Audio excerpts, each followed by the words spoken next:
When looking to buy a home, the entire process can seem extremely overwhelming, but don't worry, I've got your back on this special raw edition of Homes in the Peg. We will go over the entire buying process.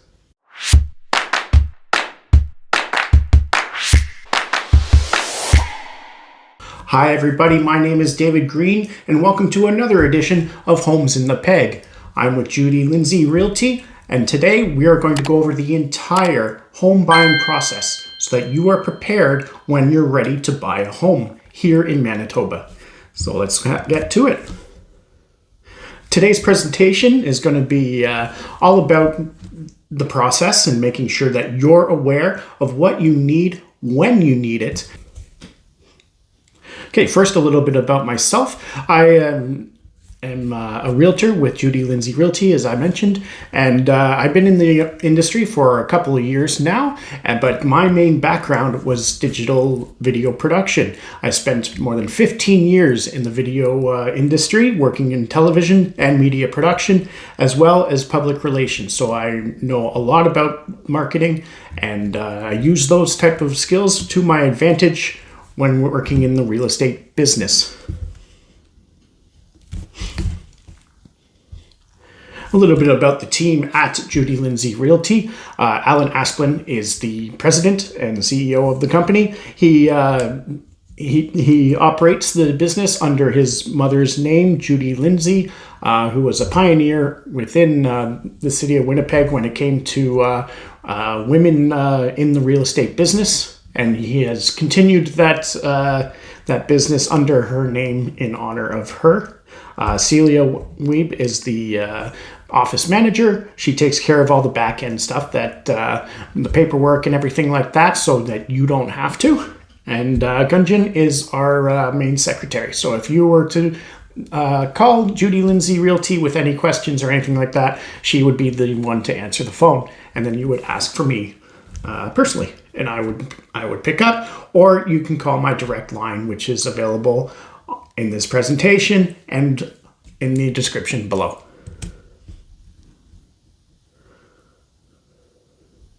Okay, so first we're going to go through the process, just an overall few steps here. You got financing pre-approval. Pre-approval is extremely important to make sure that you are within your budget when you are looking for your home, so there's no major disappointments. And then we will have a meeting together to go over your expectations and everything like that, and make sure that we're both on the same page when it comes to looking for the home and then showing the homes, to seeing the homes, to make sure that you're not overstepping any issues that you may have or questions or anything like that, so that we're communicating properly. And then there's offer, obviously, when you find the perfect home that's right for you, and any conditions that may be included in your offer. And then there are closing costs and everything at the end that we will also go over.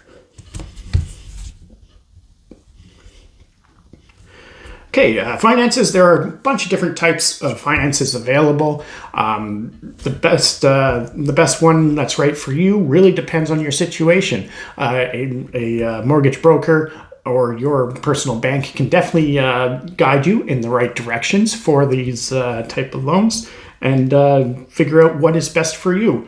Be sure to ask many questions. Link is right on the screen right now for a video of different questions that you should ask your lender when looking for a mortgage.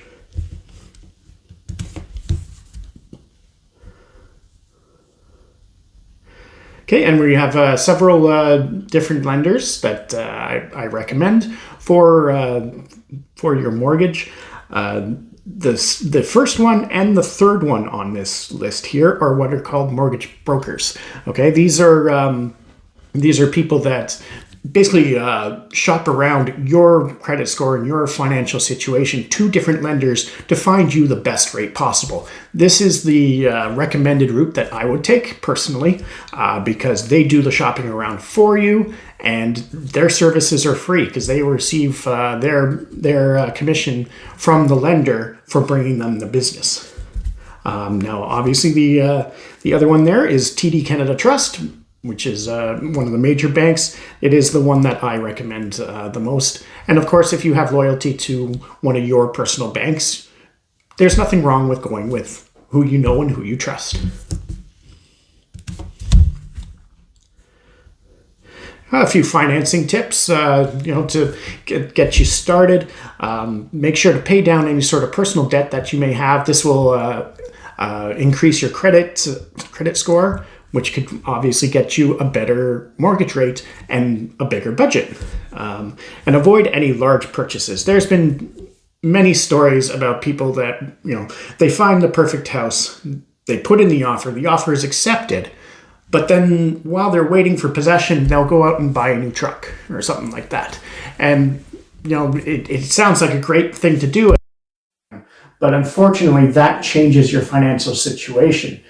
Remember, pre-approval is not the same thing as approval, okay? So if you were to get pre-approved for a certain amount, but then you're buying a truck, that changes your financial situation. You might not be approved for the same amount when it comes time to closing, and you could be stuck with not being able to purchase the home that you agreed to in the contract, and then you're going to deal with some fines and financial legal issues that you want to avoid. So any big purchases like a vehicle or anything with loan payments or anything like that, even furniture, just avoid until after closing.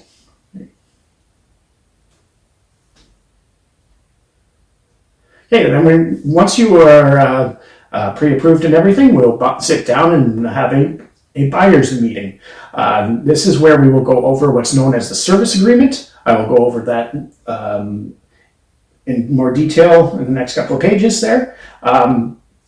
The service agreement is basically a pledge from me to you to provide you with good real estate services. Now, this is something that has been implemented upon us by the Manitoba Securities Commission, and it is mandatory, and it is there to protect the client by holding us accountable to be sure that you are provided with good services.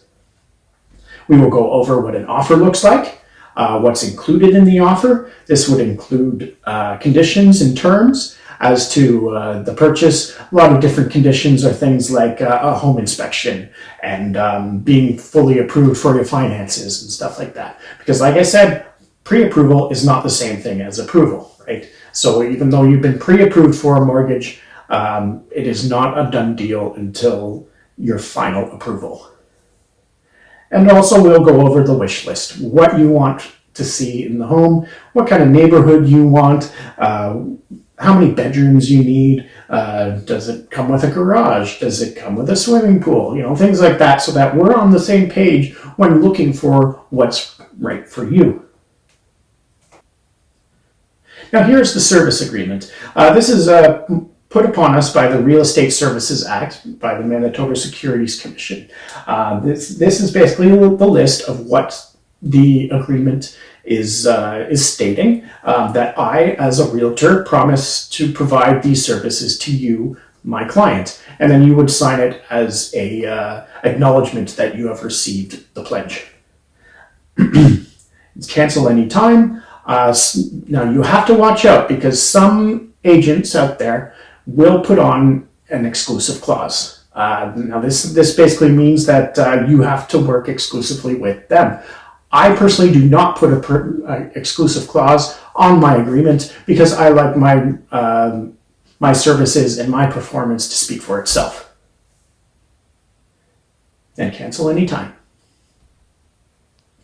And then once we find some homes that you like, we'll start touring them.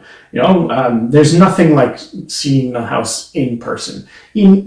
Pictures are great, videos are great, but once you're there, you get a completely different view of the home, a different perspective of the home. You can see the functionality and how it might work for your family and everything. It's highly recommended that we go and see the homes in person. I have heard of people buying homes sight unseen, especially in the 2020, 2021 era, And there were nightmare stories as to like things that they didn't see in the pictures or they didn't know about, being right next to, there was one situation where the house ended up being right next to a boardwalk with like a roller coaster going right by all the time. It's like, so you need to go see the home so that it speaks for itself. And then comes time for the offers and negotiations. When we find the perfect home, we need to make sure that we make a strong offer that is something that is within reason, depending on how the market is doing, which we will obviously talk about during our meeting as well. How the market is doing, what you could expect for the price range that you're looking for, and so on like that. In order to be competitive, if there are multiple offers, the more conditions that you put onto an offer, the less attractive your offer becomes. So we need to be a little careful when it comes to what we are asking of the seller. Now here's a little bit more about the terms and conditions. Typical terms and conditions include a property disclosure statement. Property disclosure statement is when a seller fills out a form. It's a yes or no form, a couple pages long, that basically states to the best of their knowledge if there are any issues with the home. Things like foundation issues, leakage and damages and everything like that. They are not expected to be a contractor, so it's not something that an expert is looking over. It is by the seller's knowledge. However, they are legally bound to be truthful on the form. Now, there are times when a property disclosure statement may not be available. Specific examples of when that would be is if it was a rental property. The person that's selling it was not actually living in the home, or even in an estate sale where the person that was living in the home is no longer with us. Now, there are other terms and conditions such as the financing. Typically, there's about a week or so that you would put down as a condition in order to get full financial approval from your lender, and also home inspection.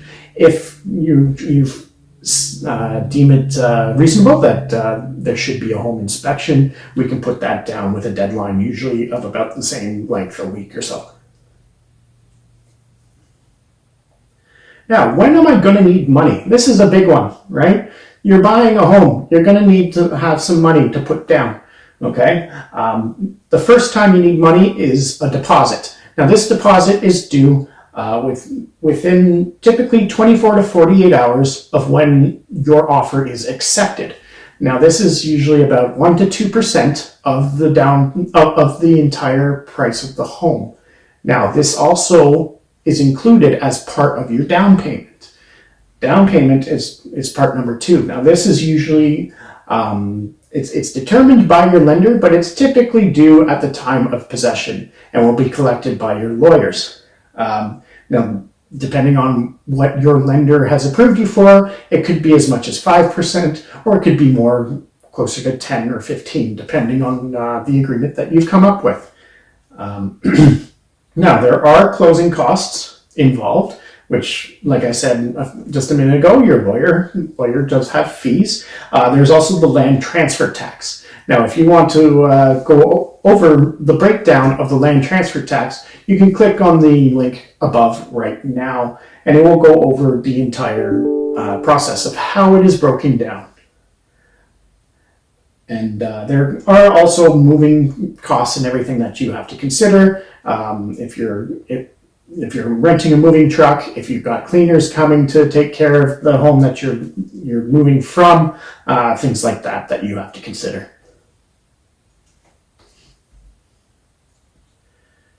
Now, when there is a home inspection on the terms and conditions, there are many types of inspections that can happen during this period.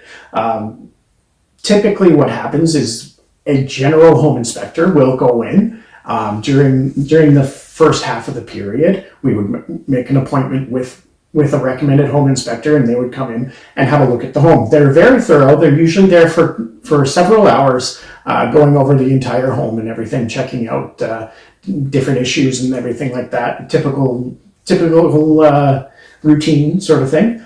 Now, if they come across specific issues, then they might recommend a specialist. And these are the type of specialists that you can see on the screen here. You got radon, mold, foundation, HVAC. They're all important, but they would only come in if they are recommended by the general inspector, or if you feel that you need them to come in. And these obviously are at the buyer's expense, to pay for these inspectors to come in.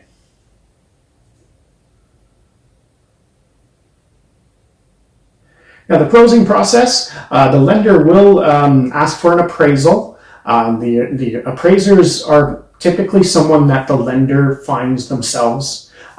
They are licensed in the province and everything, and they will look over the home to make sure that basically their job is to make sure that you're not overpaying for something that isn't worth the amount that you are offering, and that the bank or the lender, whoever it might be, is seeing the investment as a good idea.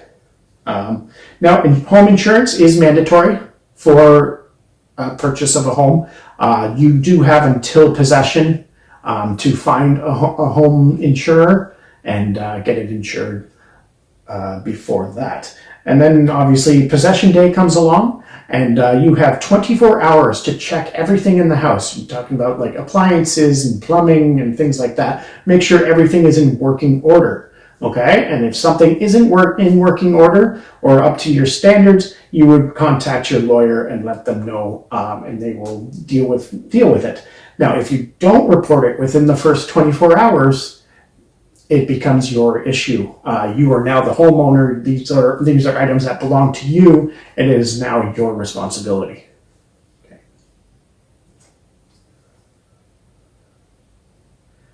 Now, the entire process might seem pretty overwhelming, but I am here to help you through the entire thing. My name is David Green. I am with Judy, Lindsay, Realty, and you're watching an edition of Homes in the Peg. If you liked what you saw today, be sure to hit that like button, ring that bell, and hit subscribe so you're notified every time I make a new video.